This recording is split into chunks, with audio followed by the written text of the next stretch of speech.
Good Erev Shabbos, everybody. We begin with the Birchas Kohanim. Vayedaber Adinoi al Moshe Lamer, Dabar Lar V'Banav Lamer, Keisavarchu, as Bnei Yisrael Amar Lahem, Yivarechecha Adinoi v'Yishmerecha, Yoir Adinoi Pona V'Elecha v'Chuneka, Yisa Adinoi Pona V'Elecha, V'Yosim Lecha Shalom, V'Samu Yishmiya Bnei Yisrael V'Anei Avarachem.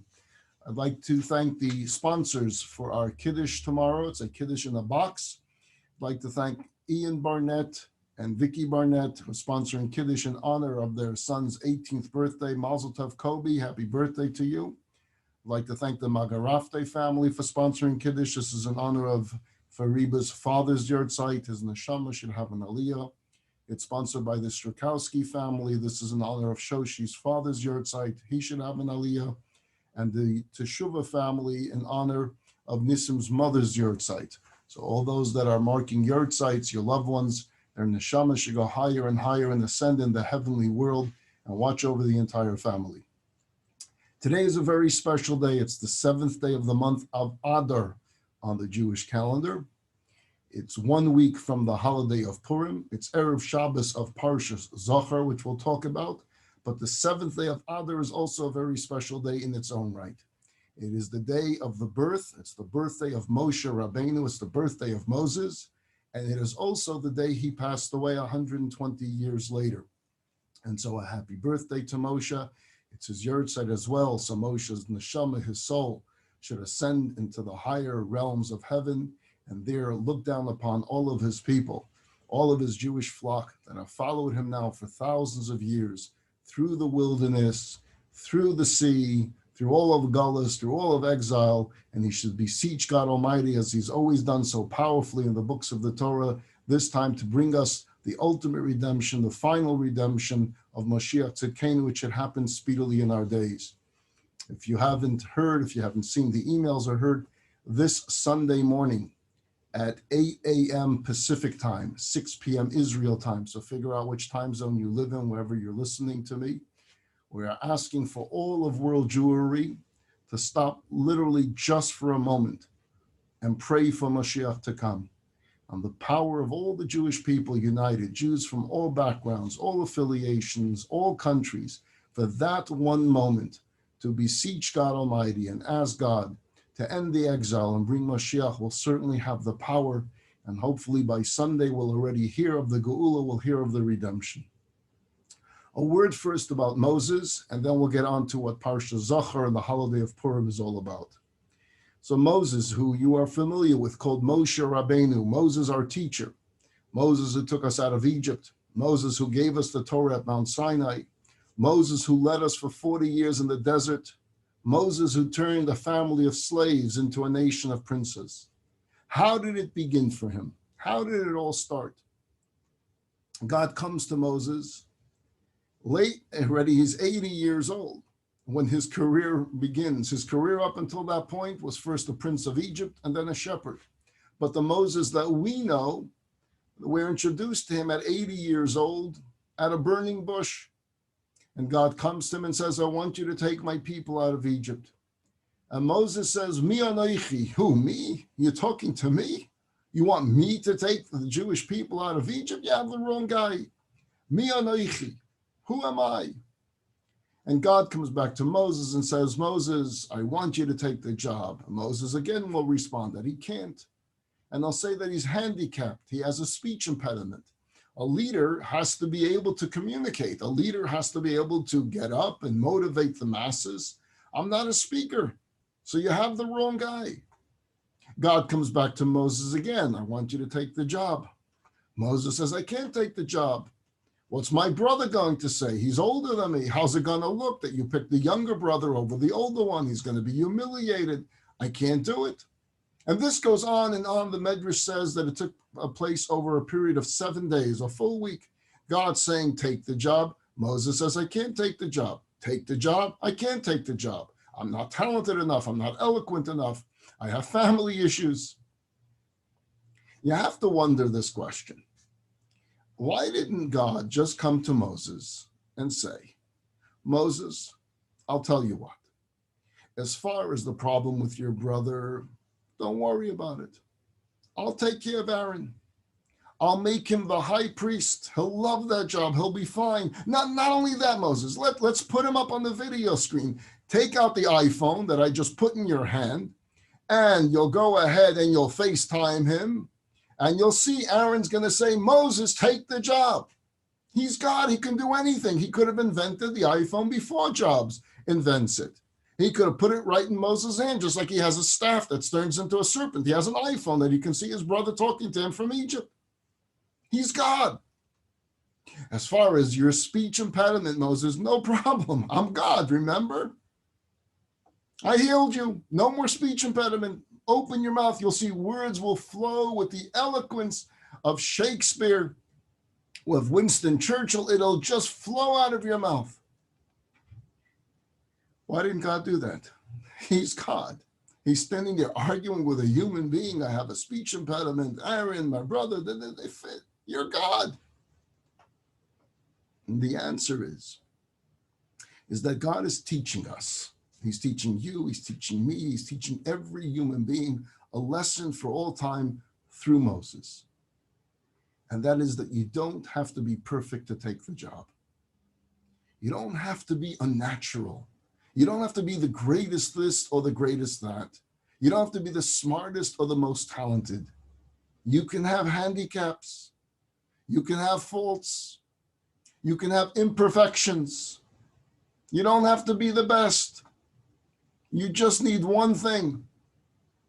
As God says to Moses, Ki imachi, I will be with you if you have the faith that God is with you, that God is assisting you, that God is watching you. There is nothing you can't accomplish.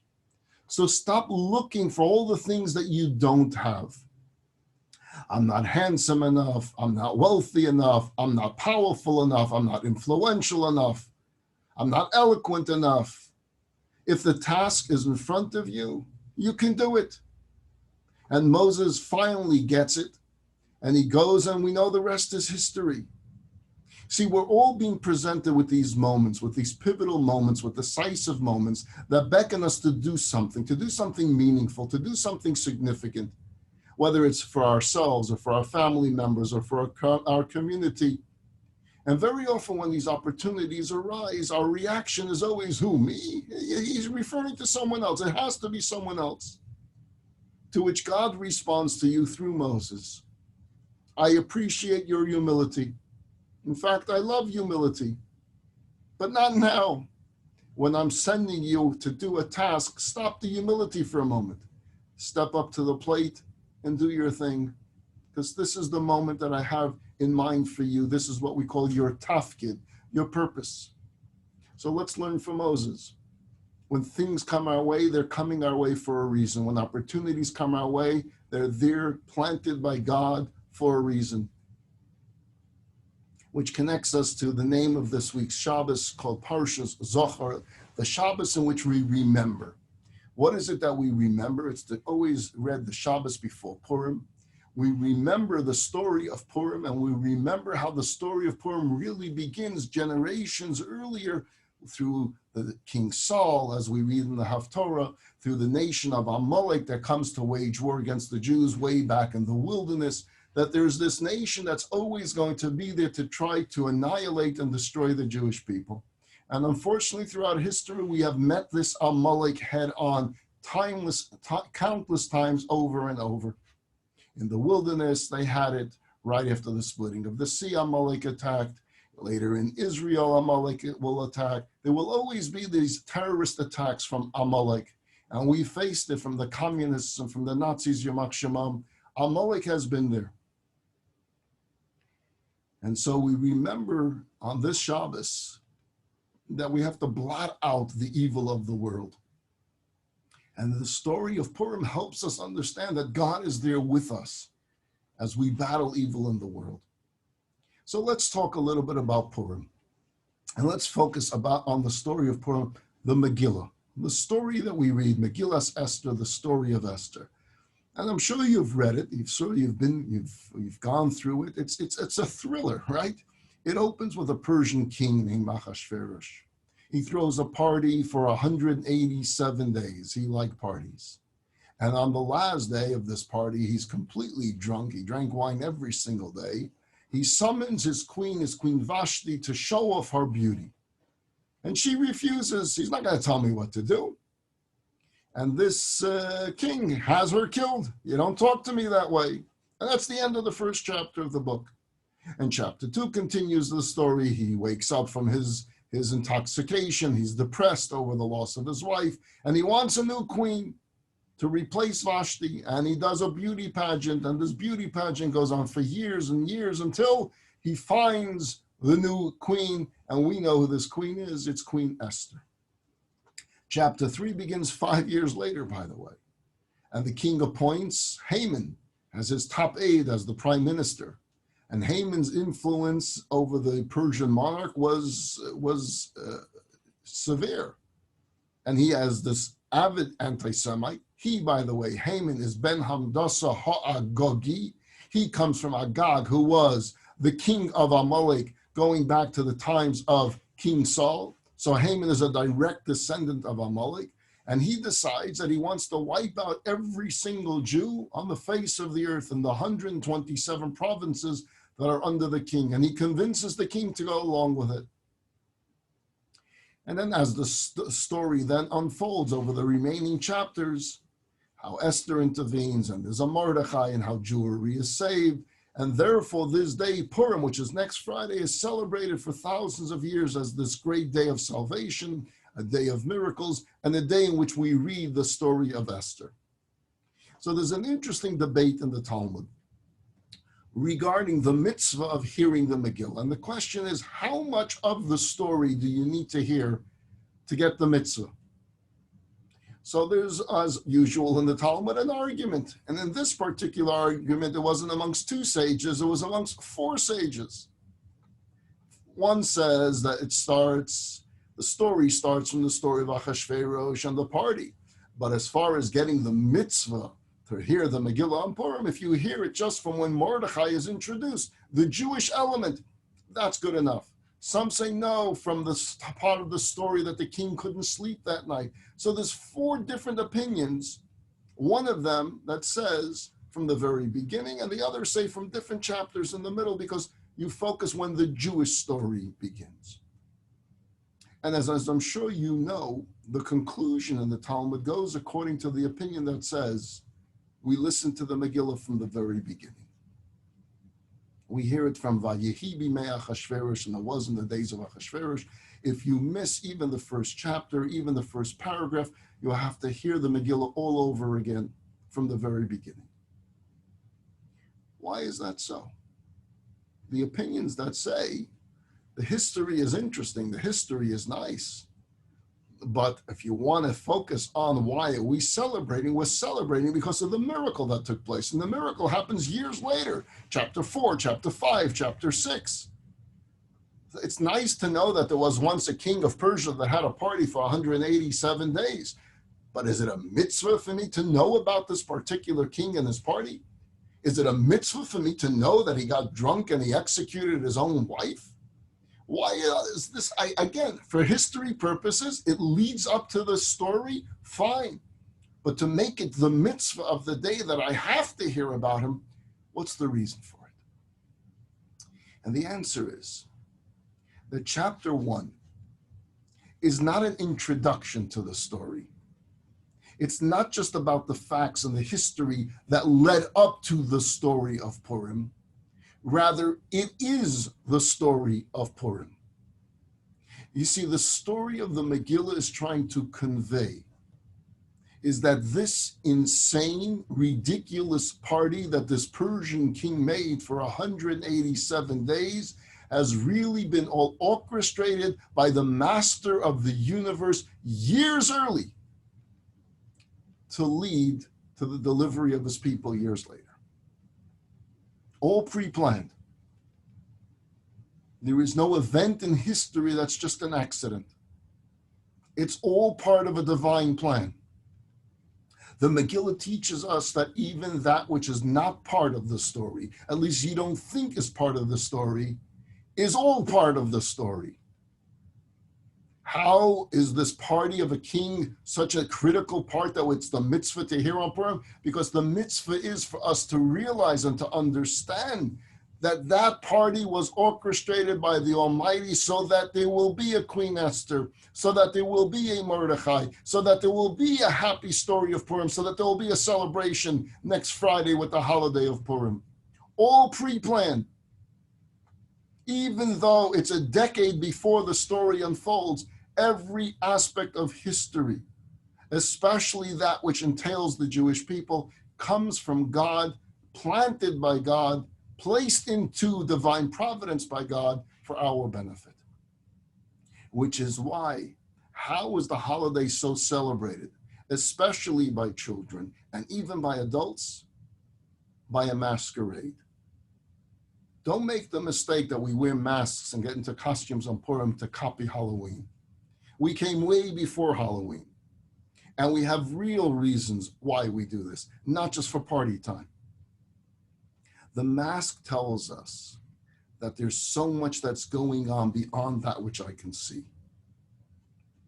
The banishment of Vashti, the execution of Vashti, all placed in by God in history. The beauty pageant so that Esther should be chosen. Think about this. Was it just by chance that Achashverosh got drunk? Was it just coincidence? Is it just coincidence that Mordechai early on in the story of the Megillah happens to overhear a plot to kill the king? Is that just by chance that he was in the right place at the right time? Coincidence? Did Achashverosh choose Esther to be his queen because she was the most beautiful woman in the empire? Coincidence?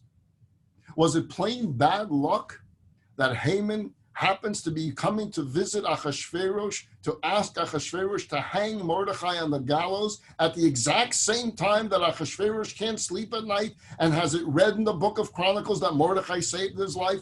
Is it coincidence? See, Purim was instituted because the Jewish people at the time understood that it was God himself who did all of the above to save his people. He just disguised himself as a Persian palace soap opera. But really, every aspect of the soap opera is planted there by God so that there will be salvation for us. Purim is a masquerade. The very word Esther means I will hide, Aster. The Megillah is read all scrolled up because there's hiddenness here. The Hamantash has the inside hidden, right? Depends what kind you like, the poppy seed or the chocolate or the raspberry or the apricot or the peach, right? But the whole way of making a Hamantash is you hide it inside. Many have the tradition of eating on Purim kreplach, where you have the chicken inside the dough that you don't see it from the outside. That's the story of Purim. Not everything is revealed, not everything is out, but we have faith that it's all set in motion. The Megillah takes place over a 9-year period, over literally an entire decade. But when we compress it into one story, and we read all 10 chapters, which is why the Talmud concludes, no, you have to hear them all, because the Talmud wants you to hear all 10 chapters, one story right after the next, so that you're able to connect the dots and say, wow, everything that happened over 10 years was all part of the coincidental story, which was no coincidence. See, Hanukkah is about supernatural miracles. Small jug of oil lasts one day, but lasts 8. The military victory of the small group of Maccabees over a very powerful army. Purim is a different type of miracle. Purim is the miracle that happens within the natural day-to-day stories of our lives. Think about the essence of the story of Purim. Think about the incredible events. Think about this. Who was the one who suggested to kill Vashti at that feast because Vashti didn't want to listen to the king? It was Haman himself that gives that advice. Who becomes queen because of Haman's advice? Esther. She saves the Jewish people from the wicked Haman. Who is the one who decided which day the Jews would be attacked by their enemies? It was Haman that picked that day. The day of the 14th of Adar is the day he chose to destroy them. The 13th of Adar, the 14th of Adar was the celebration of the battle that took place. Who's the one that prepares the tree upon which Haman ultimately was hung? Haman himself prepared it. He prepared it for Mordechai. Who decided that Mordechai should be dressed in royal garments and paraded through the streets of Shushan? Haman is the one that gives that suggestion to Achashverosh, thinking that the king is thinking about him, about Haman himself. Everything that Haman plots ends up backfiring and comes back to hurt him. All of these ironic twists, that's the message of Purim. That's why even that which you think is not part of the story is part of the story. Even that which seems opposite to the story is really part of the story. Even when we read that one chapter, we don't recognize it at the time, but when we read it together, all 10 chapters, now you get the story. I'll conclude with a little story that takes place. It starts in 1840. In 1840, there was the first Opium War that took place between China and Britain. It was a conflict about foreign trade in China. And finally, in 1842, a treaty was signed, which essentially turns the city of Shanghai into an international city, open freely for trade for people of all countries. So if you were reading a newspaper in 1842, you wouldn't see in this story anything essential to the story of the Jewish people. It's a story about trade, it's a story about China and about Great Britain. 100 years later, 100 years after chapter 1 of the story, we all discovered that this was part of the tapestry of events that saved generations of Jews. Because there was only one city where Jews fleeing from Hitler Yamach Shemai could enter and stay without a visa. And it was Shanghai.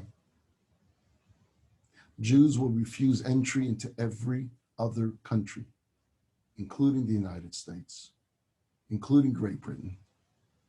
Didn't allow Jews into Palestine. They had to smuggle in Jews into Palestine. And as a result, some 60,000 Jews were saved from gas chambers by fleeing to Japan, and then from there to China, and within China to Shanghai, because it was an international city signed by a treaty back in 1842. Today, there are hundreds of thousands of Jews, perhaps 1 million Jews alive because of that treaty of 1842, including myself. My father was one that lived in Shanghai.